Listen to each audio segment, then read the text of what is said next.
دوسرا، اللہ نے اس آیت پاک کے ذریعے سے پیغام دیا ماننے والوں کو، مسلمانوں کو، محفلیں سجانے والوں کو، درود پڑھنے والوں کو، نعت پڑھنے والوں کو کہ تم نعت پڑھ کے، ذکر کر کے، درود پڑھ کے، محفل سجا کے، جلسہ کر کے، جلوس نکال کے یہ مت سمجھنا کہ تم نے ذکر کیا تو ہوا، تم نے درود پڑھا تو ذکر ہوا، تم نے نعت پڑھی تو ذکر ہوا، تم نے محفل سجائی تو ذکر ہوا، تم نے جلوس نکالا تو ذکر ہوا۔ نہ، فرمایا یہ ذکر اللہ نے خود بلند کر دیا۔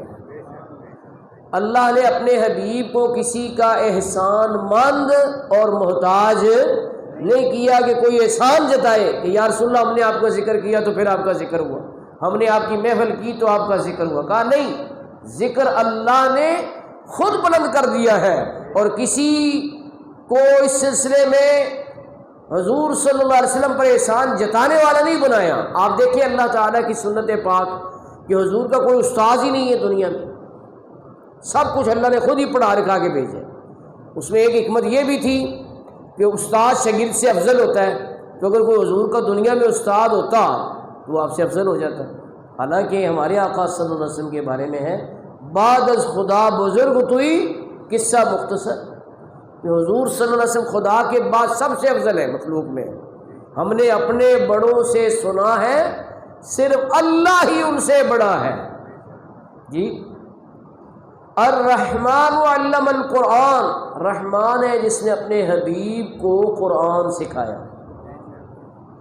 دیکھو سیکھنے میں کمی تب رہتی ہے جب یا استاد کامل نہ ہو، یا جو سلیبس پڑھایا جا رہا ہے وہ کامل نہ ہو، یا شاگرد میں کمی ہو۔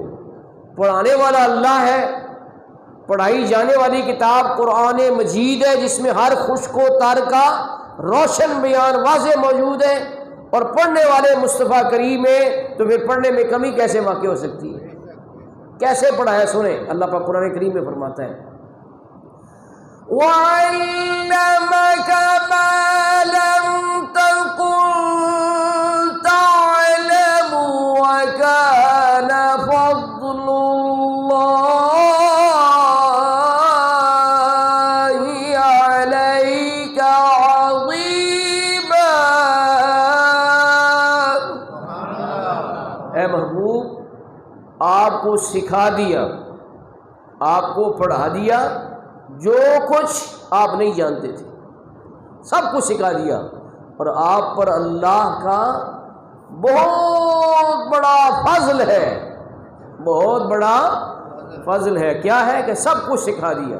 خدا نے کیا ان کو آگاہ سب سے، دو عالم میں جو کچھ خفی و جلی ہے، دو عالم میں جو کچھ خفی کہتے ہیں خفیہ کو، جلی کہتے ہیں ظاہر کو، جو کچھ چھپا ہوا ہے، جو کچھ ظاہر ہے، اس سے اللہ نے اپنے حبیب کو باخبر کر دیا ہے۔ سر عرش پر ہے تیری گزر، دل فرش پر ہے تیری نظر، ملکوت و ملک میں کوئی شے نہیں وہ جو تجھ پہ عیاں نہیں۔ جی، تو اللہ نے اپنے حبیب کو کسی کا محتاج نہیں کیا۔ حضرت حلیمہ سعدیہ، ان کو بھی سرکار نے فیض یاب کیا کہ جب آ رہی تھی حضور کو لینے کے لیے تو ان کی اونٹنی سب سے کمزور تھی، اور جب سرکار کو لے کر جا رہی تھی تو ان کی اونٹنی سب سے تیز رفتار تھی۔ تو ساتھی عورتوں نے، سہیلیوں نے پوچھا ہے حلیمہ، آتے ہوئے تو تم سب سے پیچھے تھی، اب جاتے ہوئے سب سے آگے جا رہی ہو، کیا مکے سے تم نے سواری تبدیل کر لی ہے؟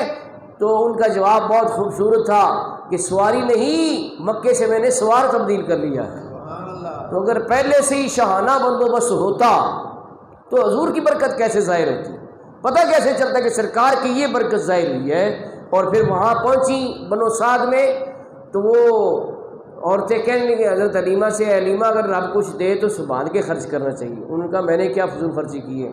کہا کہ ایک وقت تھا تمہارے پاس اتنے پیسے نہیں تھے کہ تم رات کو چراغ روشن کر کے اپنے کام کر سکو، اور کہاں یہ وقت ہے کہ ساری رات ہی تمہارے گھر میں چراغ جلا رہتا ہے، بجھاتی نہیں۔ کہا جب سے محمد کو لے کر آئی ہوں گھر میں چراغ جلانے کی ضرورت ہی محسوس نہیں۔ دنیا کہتی ہے یہ حلیمہ تو نے نبی کو پالا ہے، میں کہتا ہوں تجھ کو حلیمہ میرے نبی نے پالا ہے۔ اپنی بخشش، اپنی بھلائی کا یہ کام نکالا ہے، اپنے نبی کے گن گاتے ہیں جب سے ہوش سنبھالا ہے جی۔